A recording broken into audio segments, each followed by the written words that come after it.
অবাক কাণ্ড, খোদ পুলিশের উপস্থিতিতে ভলিবল টুর্নামেন্টের উদ্বোধনে চলল গুলি। পরপর 5 রাউন্ড গুলি চালিয়ে ভলিবল টুর্নামেন্টের আনুষ্ঠানিক উদ্বোধন করলেন উদ্যোক্তারা। বৃহস্পতিবার নেতাজির জন্মজয়ন্তীর দিনে গুলি চালিয়ে ভলিবল টুর্নামেন্টের উদ্বোধনের অবাক করা ছবি নজর এলো মালদার মানিকচকের নূরপুর হাইস্কুল মাঠে। আর এই ঘটনাকে ঘিরে রীতিমতো শোরগোল পড়ল মালদায়।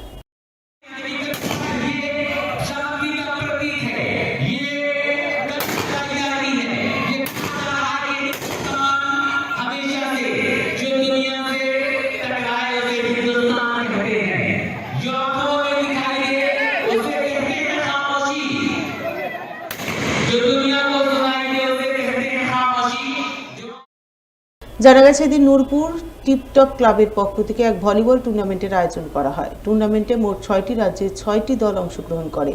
সেই টুর্নামেন্টের উদ্বোধন হয় গুলি চালিয়ে। উদ্যোক্তারা শূন্যে পরপর 5 রাউন্ড গুলি চালিয়ে টুর্নামেন্টের আনুষ্ঠানিক উদ্বোধন করেন বলে খবর, তাও আবার পুলিশের উপস্থিতিতে।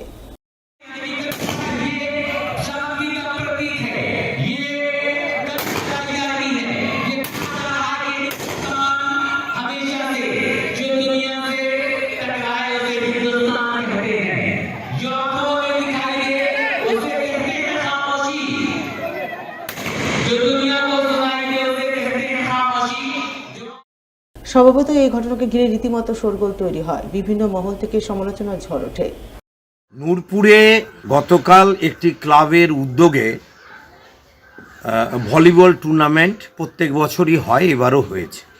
আর অদ্ভুতভাবে দেখলাম যে সেখানে কয়েকজন হচ্ছে যে বন্দুক নিয়ে ফায়ার করে খেলাটাকে উদ্বোধন করছেন।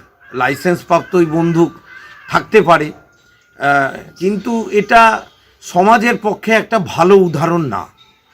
যেখানেই হোক না কেন, আপনার নিরাপত্তার জন্য আপনি নিজে লাইসেন্সপ্রাপ্ত বন্দুক রেখেছেন, সেটা ঠিক আছে। আমরা সচরাচর দেখি খেলার উদ্বোধন হলে হচ্ছে পায়রা উড়ায়, বেলুন ওড়ায়, এগুলো আমরা সাধারণত দেখি, এবং এটাই সমাজের একটা চিরাচরিত প্রথা। এমন কিছু উদাহরণ তৈরি করব না যে উদাহরণ সমাজের কাছে একটা খারাপ বার্তা দেয়। আর এইভাবে যদি কেউ মনে করেন খেলার উদ্বোধনের জন্য কেউ বলবার চেষ্টা করছেন এটা নাকি ট্র্যাডিশনাল যদি হয় ব্রেক করা উচিত। সমাজে এমন কোনো উদাহরণ তৈরি করব না যে উদাহরণ পরবর্তী প্রজন্ম, তরুণ যুব সমাজের কাছে একটা খারাপ বার্তা দেয়। আমি মনে করছি যে কালকের ঘটনা বা এই ধরনের ঘটনা যদি কোথাও ঘটে, কখনোই এই উদাহরণ সমাজের গ্রহণযোগ্য নয়।